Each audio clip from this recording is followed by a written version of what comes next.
Dahil pa rin sa mainit na panahon, namamatay na ang mga isda sa mga fish cage sa Cauayan, Ilocos Sur. Nalulugi na raw ang ilang mangingisda. Makibalita tayo kay Manny Morales ng GMA Ilocos. Umaabot na sa 30 hanggang 50 piraso ng tilapia ang namamatay kada araw sa bawat fish cage sa ilog sa Cauayan, Ilocos Sur. Epekto ito ng matinding init ng panahong nararanasan sa probinsya. Umabas si sir no kag todo na tap no makuambe ti lamay istagiti ko tilapia. Kaya na para talagang patay na.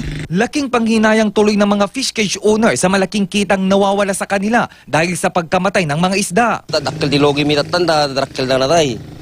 Hindi ko nga balik ko hindi babasit na pailaing, sir. Paliwanag ng Municipal Agriculturist, bumababa ang oxygen level sa tubig dahil sa matinding init. Dagdag pa rito ang siksikan ng mga isda sa mga fish cage. Sa ganitong mga sitwasyon, madali raw talagang mamamatay ang mga isda.